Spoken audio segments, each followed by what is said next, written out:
Right, guys, this video is meant for all those who are planning to take or already took AP Precalculus or maybe even Precalc honors and want to make sure that their prerequisites are in place and the transition will be smooth.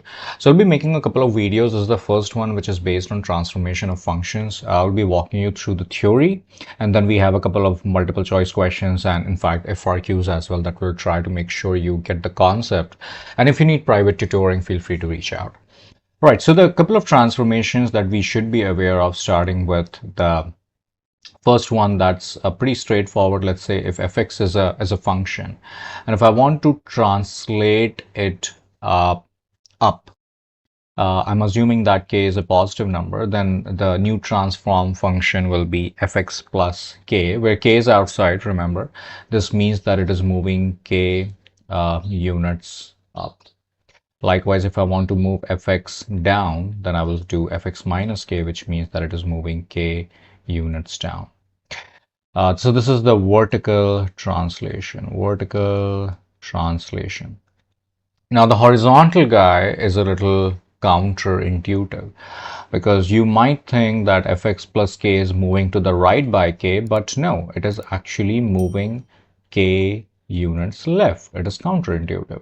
And likewise, f of x minus k will be moving k units right. So make sure that the horizontal guys, in fact, the horizontal dilation is also counterintuitive. We'll talk about that in a minute. So this is all about horizontal translation. Okay, then we talk about, I think, reflections.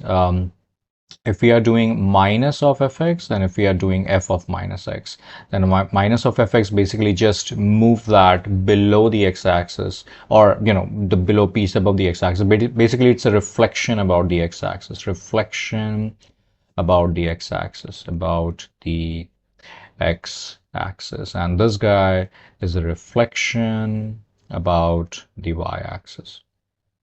Right, and the last two we talk about dilations. So in dilations, let's take a as the number. So a fx, that will be the first thing, then 1 over a fx, then f of ax, then f of 1 over ax. By the way, I will make sure to update this PDF as well. You can find the link in the description, and there are a ton of worksheets on AP Precalculus. Again, you can find the link in the description. So afx, I'm assuming that a is a number greater than 1. So if a is multiplied or a is probably divided outside, then this is a vertical dilation. So dilation is a general word which can mean stretch or shrink. If I'm multiplying a number greater than 1, so that means a stretch. So this guy will be a vertical stretch, and the factor is really important. I'm going to say the factor of a. And here this will be a vertical shrink by a factor of 1 over a. Now over here, like I said, horizontal dilations are also counterintuitive. So here we might think that it is a horizontal stretch, but no, it's not. It's actually a shrink. So this is a horizontal shrink. And obviously, if that's a shrink, the factor should be less than 1, right? So the factor is also 1 over a. And this guy, on the other hand, is horizontal stretch by a factor of a. So make sure you have all these things in your notes.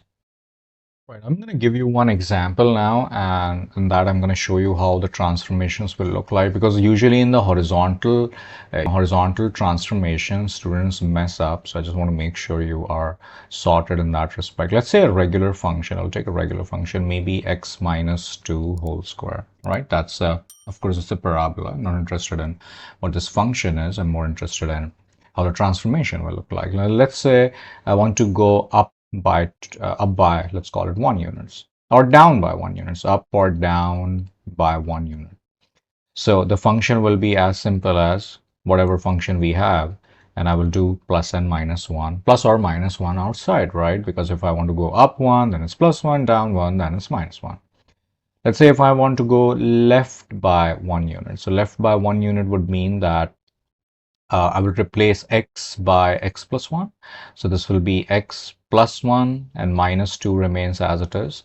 And if I want to go right by 1, then x will be replaced by x minus 1 and minus 2 remains as it is, right?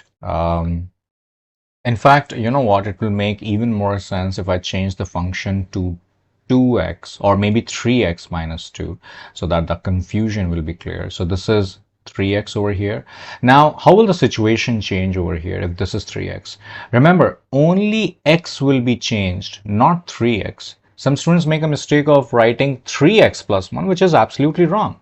It should be 3 and parentheses x plus 1. It should be 3 parentheses x minus 1. So horizontal transformations are strictly done only and only on x, right? Not on the entire thing. So I hope that's clear. The next will be reflection about the, let's call it x-axis, which is pretty straightforward. X-axis would just mean that a negative sign just sits outside. So negative sign will sit outside and entire thing remains as it is. But when I again do the reflection about the y-axis, that change is only and only to x and not to anything else. So this x will be multiplied by -1, or it will become -3x in other words, and minus 2 remains as it is, and that will be whole square, right? Okay, then comes the dilation. So let's take a factor of, I don't know, maybe 4 and do a vertical stretch, let's call it. Vertical stretch. If I want to do vertical stretch or vertical shrink by a factor of 4 or 1 over 4, I think vertical things are pretty straightforward because vertical shrink. Okay, vertical stretch means the 4 just sits outside and the entire function 3x minus 1 whole square is as it is. And shrink means 1 over 4 sits outside and 3x minus 1 whole square is as it is.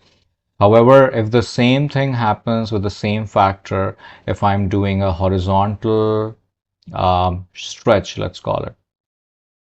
Remember that horizontal stretch works counterintuitive. So the x will not be multiplied by 4, it will be divided by 4 if the factor is still the same. So it will be divided by 4 and other things will remain as it is. And if there is a shrink, horizontal shrink by a factor of 1 over 4, then it will not be divided, it will be multiplied by 4. So this will become something like this. Obviously, I'm not simplifying. The simplification is not the idea or the aim here. The aim is to recall the transformation. So I hope these transformations are clear. All right, let's jump to questions. Right, perfect. The graph of the line represented by fx is equal to -2x plus b. If b is increased by 4 units, then the graph of the new line would be the which function represents 2 units to the right. We know that the right left things are counterintuitive. So right means x minus 4. X is replaced by x minus, sorry, 2 units, not 4 units. So x will be replaced by x minus 2. Within that, not outside, within that. So it should be option 2. Absolute value of x minus 2 definitely means that it is going 2 units to the right. Okay. The function is multiplied by k to create the new function k absolute value of x. Which of the following is true if k is 1 over 2? So we know that k is being multiplied outside and k is less than 1. So of course that's a vertical shrink, right? Vertical shrink. So if I say that it is a vertical shrink, unfortunately, none of the option is matching because they're talking about wider and narrower, and wider and narrower is more about horizontal shrink or stretch. But that's totally fine because if absolute value of x is transformed as 1 over 2 absolute value of fx, which can literally be written as absolute value of 1 over 2x, because 1 over 2 is a positive number, it can just penetrate inside the absolute value. And now if you're multiplying x with a number less than 1, it's a counterintuitive thing. So that will be a horizontal stretch by a factor of 2. It means that the new function g has to be wider compared to the old function of fx, right? I hope this makes sense. The next one is in the function fx is equal to kx square and gx is equal to absolute value of kx. K is a positive integer. And k, if k is replaced by 1 over 2, then which of the following about these new functions would be true. So the first function will become 1 over 2x squared, and the next function will become absolute value of 1 over 2x. I think we just did this question for gx. So gx, is there any comment on wider? Yes, I think gx becomes wider is in option A, or option 1. Gx shifts left? Absolutely not. Gx shifts vertically? Absolutely not. Gx becomes wider? Yes, this is also about wider. But this says that fx shifts left, which doesn't really make any sense, because fx is also 1 over 2, x square. So either we can say it is a vertical shrink, or this can again be visualized as 1 over square root 2 x whole square. So this also means that x is multiplied with a number less than 1, so it will become horizontally, wider. So option 1 makes the best choice. If you're still struggling with those things, feel free to reach out for the private tutoring. All right. The next one is compare the graphs of x squared and x minus 2. Okay, this is interesting because now they are doing multiple transformations in a single function. Okay, my recommendation, because see, the order is really important. You cannot just blindly say that minus 2 and 3 in any order. My recommendation, and it's a strong recommendation, always do the plus or minus, the vertical translations up or down at the end. You will be safe. So always do the vertical translations at the end. So first I'm going to do x minus 2, which is 2 units to the right, and then I'm going to do 3 units up. Obviously in this question you don't see the importance of what I just said, but believe me, if you follow the soft rule, it's going to be really helpful for you. Okay, if the parent function is this, then okay, if k is positive, then isn't that honestly the same thing, because k is positive? So this means that it is moving k units to the right and 5 units up. So, okay, that was just a repeat telecast. Okay, I think I'm going to leave 7, and yeah, I'm going to leave 7. I'm pretty sure you guys can do it. Okay, fx is equal to x squared. So which function is the result of shifting 3 units to the left? Now, be very careful about the order in which they want us to do the transformations. They want us to do 3 units to the left, which means that x becomes x plus 2, and sorry, x becomes x plus 3, and 2 units to the down will become minus 2, right? So looks like it is option 3. Okay, likewise 9 is also similar. I'm gonna skip that. Okay, now let's come to these questions where we are not per se given a function specifically, but we are just given fx, and with respect to fx we need to play around. So fx is the parent function, and we need to figure out what will be the transformation of fx plus 3. Think pretty straightforward. You're just adding 3 at the end, which means that it is going 3 units up. Here you're adding 3 to the x, so it is going 3 units to the left. Counterintuitive. Here you are multiplying x with a negative. It means that the first transformation is reflection about the y-axis, and then you are going 2 units down, right? I hope this makes sense. We have some more questions. Yeah, there you go. Okay. In question number 4, sometimes students answer this by saying that it is a vertical stretch by a negative 2, which is not correct, because negative is to be dealt separately, right? So first you have to say that fx becomes minus of fx, which means that there is a reflection about the x-axis. That's the first thing. And the second thing will be it is a vertical stretch by a factor of 2. Now it makes sense that negative is doing one transformation, 2 is doing another transformation. So finally it becomes something like this. Okay. Over here, this 2 over 3 is doing a vertical shrink job. So I'm going to say that it is a vertical shrink by a factor of 2 over 3.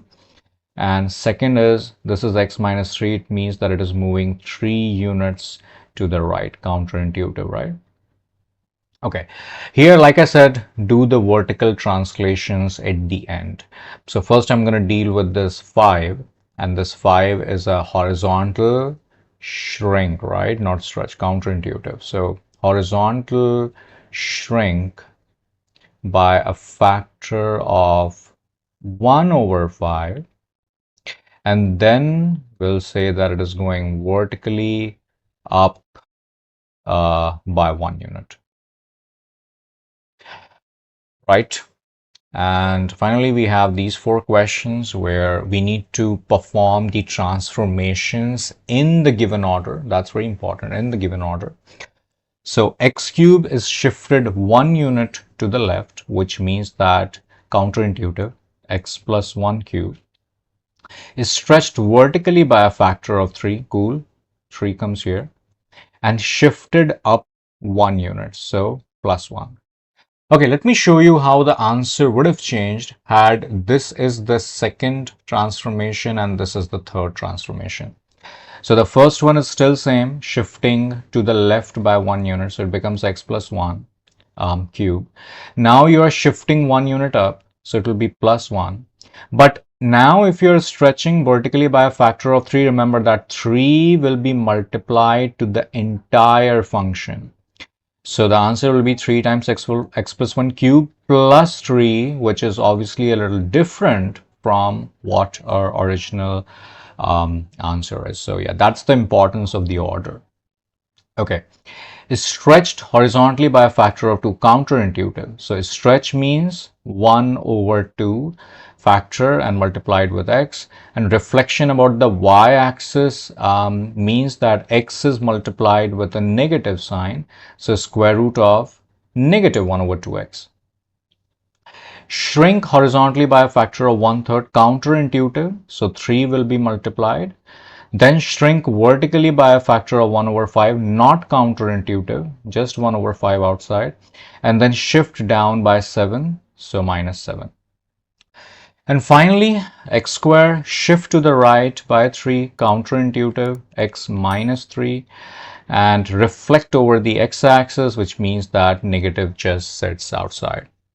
But guys, I hope this makes sense. I will make a few more videos on the prerequisites on AP Precalculus. Once again, if you need tutoring, feel free to reach out, and there are a bunch of links in the description. Please check those out as well. Thank you.